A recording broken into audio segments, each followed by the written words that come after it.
کے کنارے پہ بیٹھا ہے، تیرتا ہوا سیب آیا، سیب پکڑا اور کھا لیا۔ دل میں خیال آیا پتہ نہیں کہاں سے سیب آیا، کل قیامت کے دن اللہ کی عدالت میں اس کا مجھے حساب دینا پڑے گا۔ جدھر سے سیب آ رہا تھا ادھر چلنا شروع کر دیا، چلتے چلتے چلتے دیکھا کہ اس کے کنارے پر سیب کا ایک درخت لگا ہوا ہے، سمجھ گیا کہ یہ سیب اس درخت سے گرا ہوگا اور یوں تیرتا ہوا آیا اور میں نے کھا لیا۔ توجہ کرنا، کچھ کہنے لگا ہوں۔ اس نے دیکھا کہ اس درخت کے ساتھ ایک گھر ہے، دروازہ کھٹکھٹایا، ایک بابا جی باہر آئے، کہنے لگا کہ بابا جی آپ کا ایک سیب میں نے کھایا ہے، اللہ کی عدالت میں کھڑے ہونے سے ڈرتا ہوں، دنیا میں اس کا حساب دینا چاہتا ہوں، بتاؤ کیا جرمانہ ہے؟ وہ بابا کہنے لگا اچھا حساب دینا چاہتے ہو، پھر 2 سال میرے باغ کو پانی دینا پڑے گا۔ 2 سال پانی دیا، جب مدت مکمل ہو گئی اب آیا ہے مالک کے پاس، کہنے لگا کہ مالک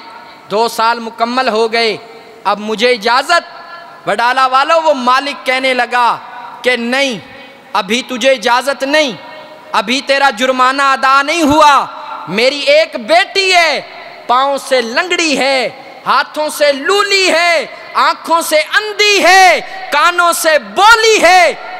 منہ سے گونگی ہے، اس بیٹی کے ساتھ تجھے نکاح کرنا پڑے گا۔ کہنے لگا مالک میں راضی ہوں، نکاح کرنا چاہتا ہوں، صرف اللہ کی عدالت میں کھڑے ہونے سے ڈرتا ہوں، میں سیب کا حساب اللہ کو نہیں دے سکتا، اپنا معاملہ یہیں پر برابر کرنا چاہتا ہوں۔ اب رشتہ طے ہو گیا، نکاح ہو گیا۔ وڈالہ والو یہ نوجوان پہلی رات ہے جب کمرے میں داخل ہوا، یوں اپنی دلہن کے چہرے سے جب کپڑا ہٹایا اور پیچھے ہٹ آیا، آ کر کے اس کے والد کو کہتا ہے کہ مالک تو نے مجھے کہا تھا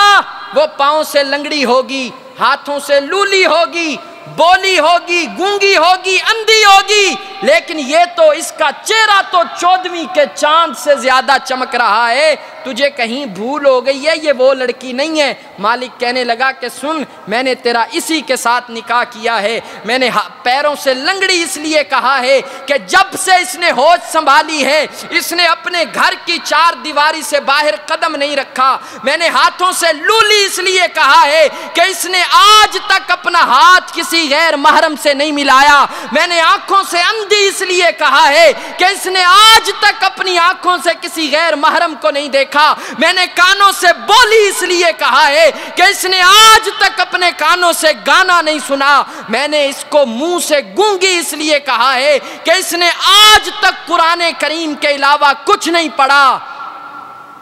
وڈالہ والو جب شادی ہوئی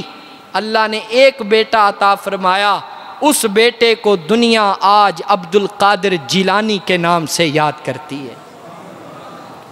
یہ کس کا اثر تھا؟ جب ماں اچھی ہو اولاد کو کیا ملے؟ ماں اچھی ملے، پھر اولادیں بھی نیک ہوا کرتی ہیں۔ میرے بھائیوں